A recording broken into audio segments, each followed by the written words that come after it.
My husband has been on an unaccompanied assignment out of state since our second year of marriage, and it's still ongoing. Just when I thought this period was about to end, last week he told me it's been extended for another year.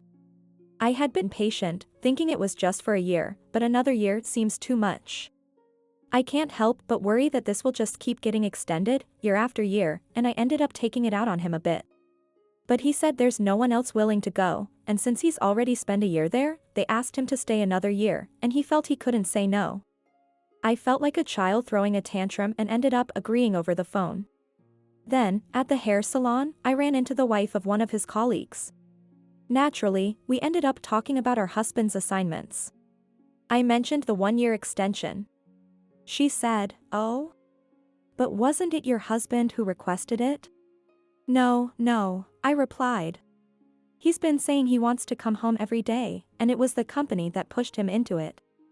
She seemed confused, saying that the location where my husband is stationed is actually in demand and her husband had applied for it this year because she, having been raised in the countryside and not fond of city life, wanted the change. My husband, meanwhile, had been sounding down, saying he was forced to stay by company orders. Another thing that made me suspicious of infidelity. Our wedding anniversary was this month. Of course, I wanted to spend our anniversary together, so I took the initiative to ask, "Can I visit you at your apartment?" He said, "It's a company housing, outsiders aren't allowed."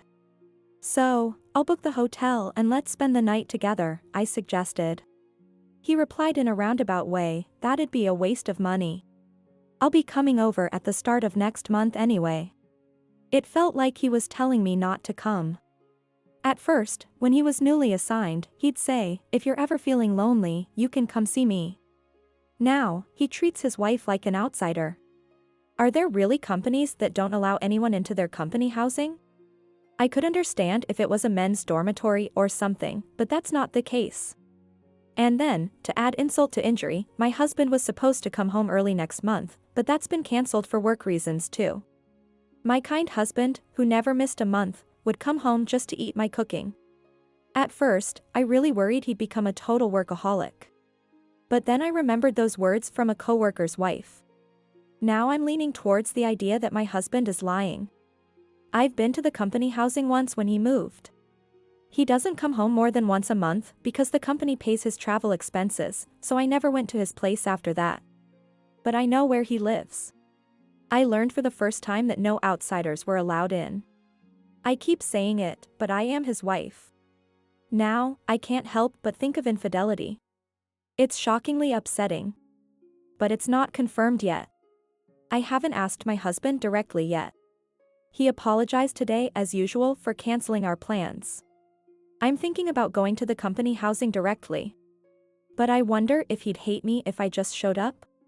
I still have the anniversary gift I bought for my husband, and I just want to see him, so maybe I should just book a hotel with my own money and go see him.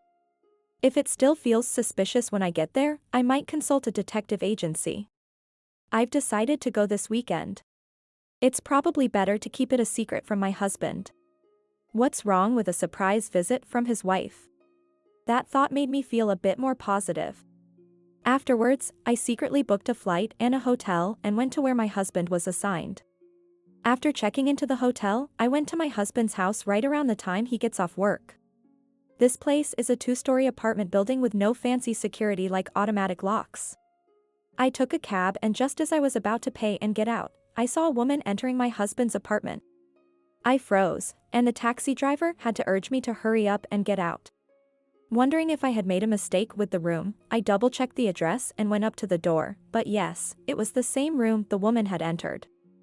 I could faintly hear the sound of a man and woman laughing together from inside. My whole body started shaking, and I could only manage to walk away from the spot.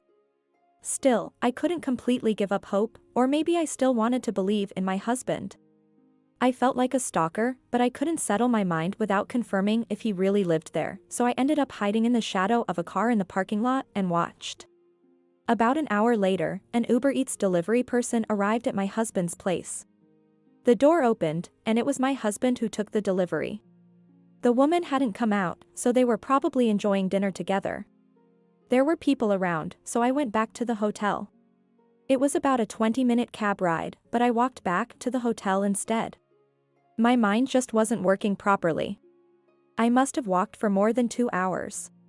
Even so, I wasn't hungry or anything, I just collapsed on the bed and cried all night. My husband called before bedtime as usual, but just seeing his name on the screen made me feel like throwing up, so I ignored it. Then a message came in, "What's wrong? Have you already gone to bed? I miss you, good night." The moment I saw that message, my sadness turned to hatred.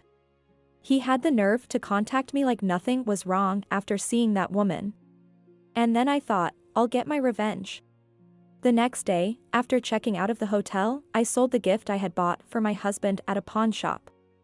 I texted him back normally and took the flight back to my own home. I'm now in the process of filing for divorce. When I was contemplating hiring a detective, I happened upon the term weekly apartment and thought it was a sign because it was cheaper than hiring a detective.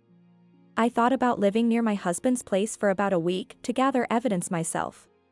When I searched for apartments near my husband's place, lo and behold, there were 2 available in his very building.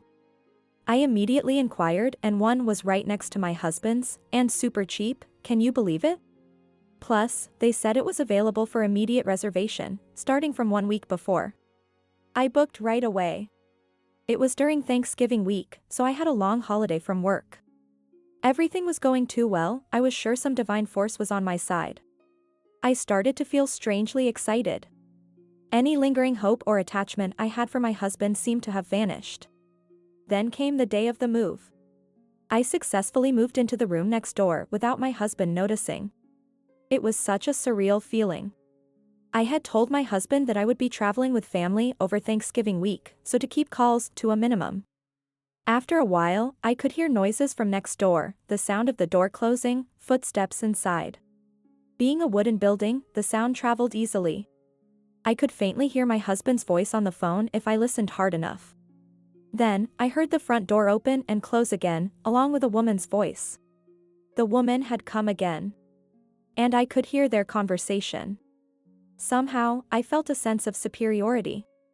I thought about confronting them right then and there, which would have been satisfying revenge. But since I had paid for a week, I thought I might as well let them dig themselves deeper before I made my grand entrance and showed them hell. Late at night, I heard the woman leaving, so I quietly left my room and followed her. She walked for about 15 minutes and entered an apartment building. I had easily discovered where the woman lived. Then, the next morning, I decided to casually walk by the woman's place for a little surveillance. Then, a man came out of the room the woman entered last night. Could it be her boyfriend? Or another affair partner? As I pondered, the man walked towards me. Upon closer inspection, he was wearing a wedding ring. Could it be the woman is also married? I impulsively spoke to the man. "Excuse me." He stopped, taken aback by my sudden approach.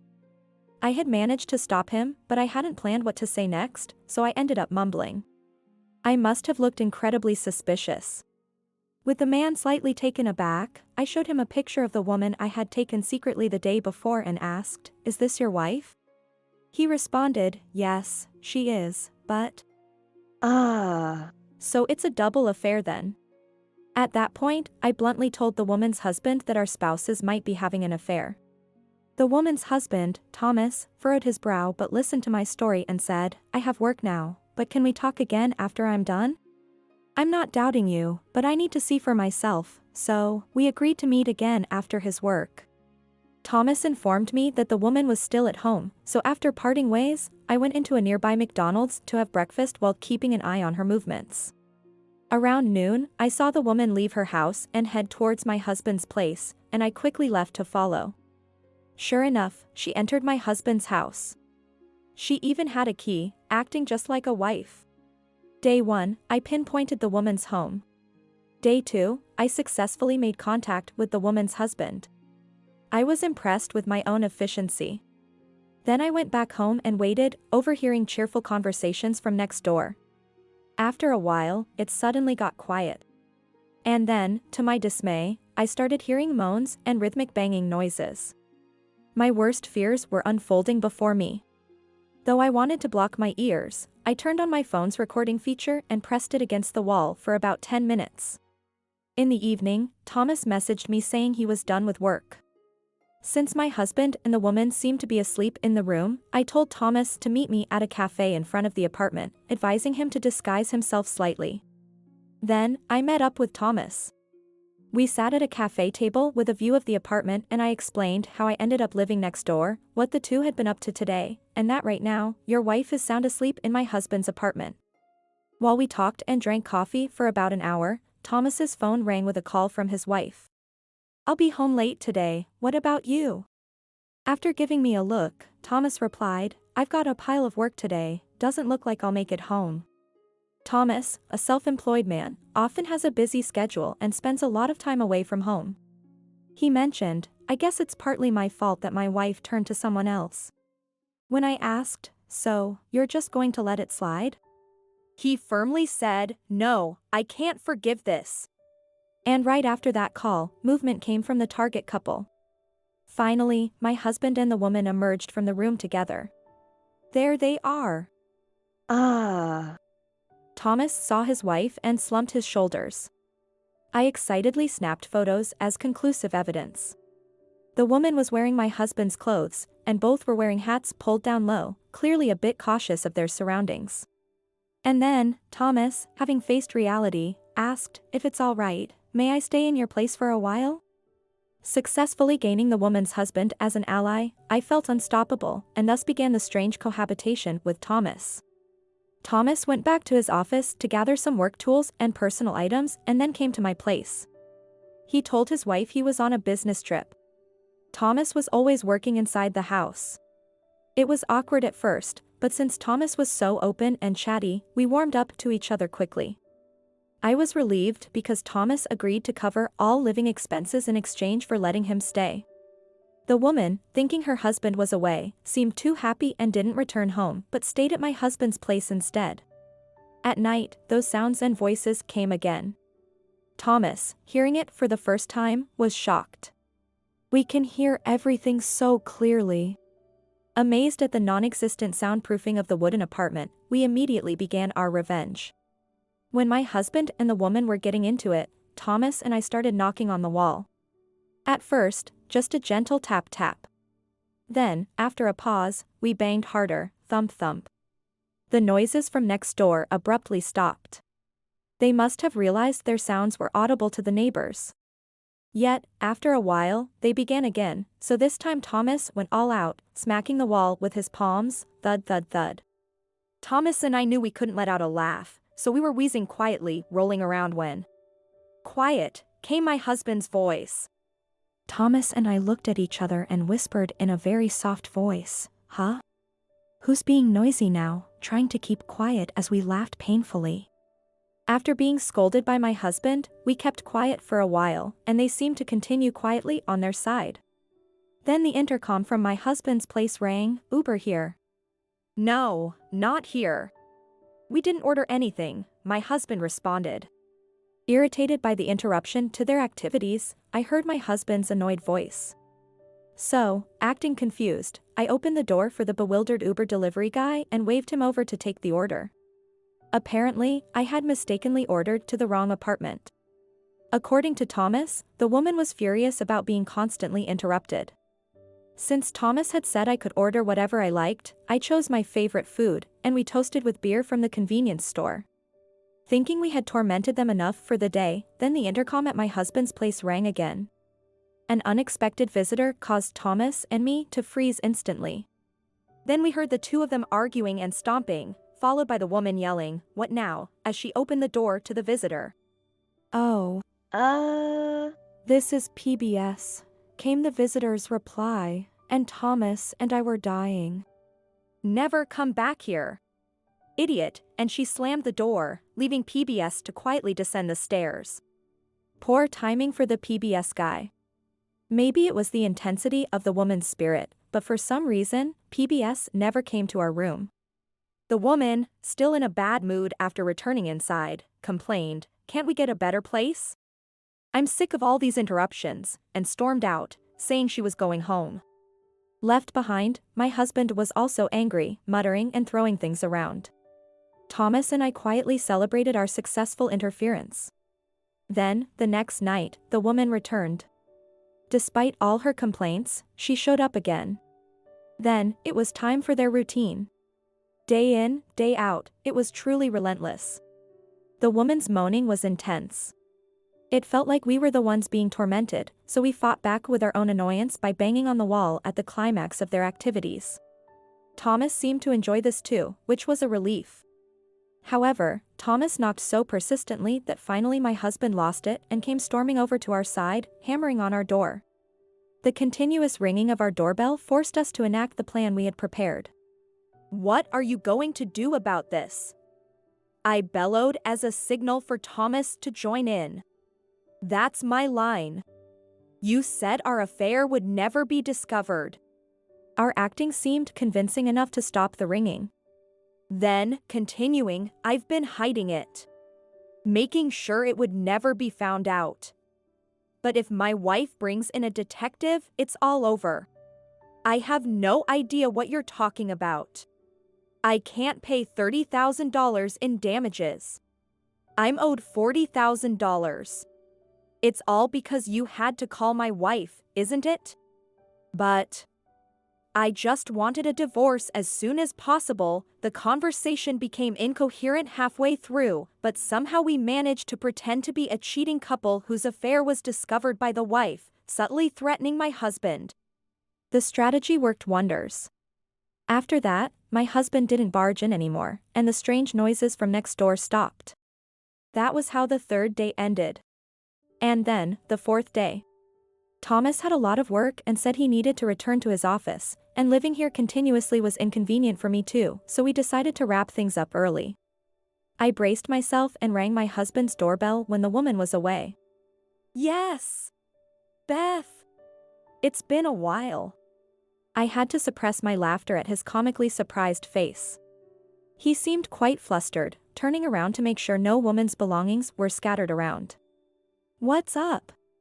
Suddenly. "Wait, weren't you supposed to be on a trip with your family?" "Yeah, but there's something I need to talk to you about. Mind if I come in?"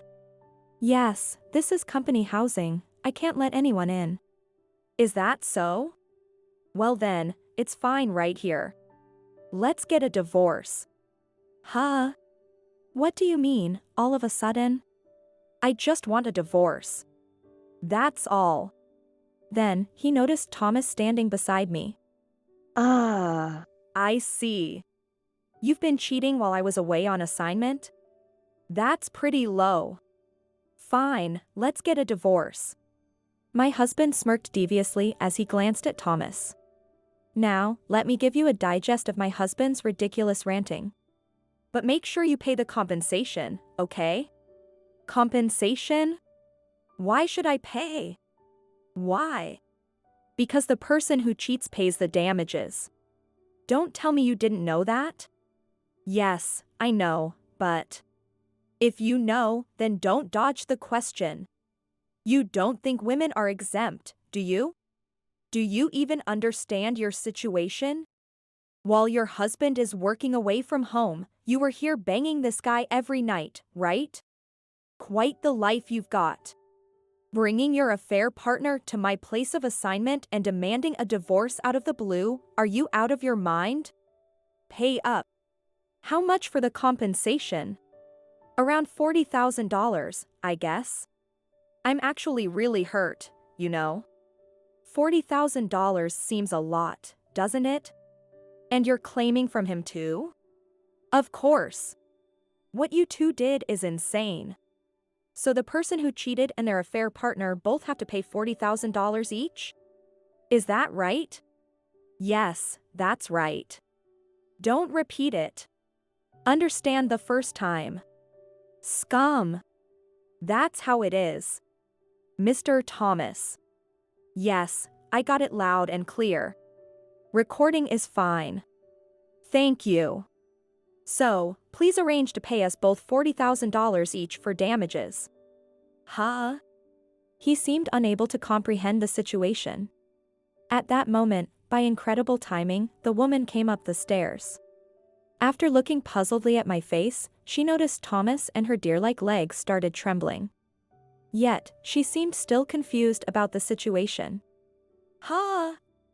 Why is Thomas here? Wait, who are you?" "I'm his wife." At that, the woman's face turned pale. She glared at my husband. "You said you were single. Were you lying to me, cheating on me?" Thomas and I were just dumbfounded watching her. "Dating a married man is such a hassle, that's why I didn't want this. You said we were just friends with benefits with no strings attached. Why did you hide it? Idiot." My husband was getting berated by the woman. Then, finally, Thomas spoke up. "You remember you're married too, right?" "I forgot. Because you're always working and never come home. This is all your fault." Thomas fell silent at her words. "But still, cheating isn't right. If you were lonely, you should have just said so." "What do you know? Everyone's an idiot." As the woman rampaged, Thomas ended up taking her back home. The abandoned husband muttered to me, "Sorry. It was a moment of folly. I'm done with her." "Are you sane, extending your work assignment over a whim? It was quite the racket every day."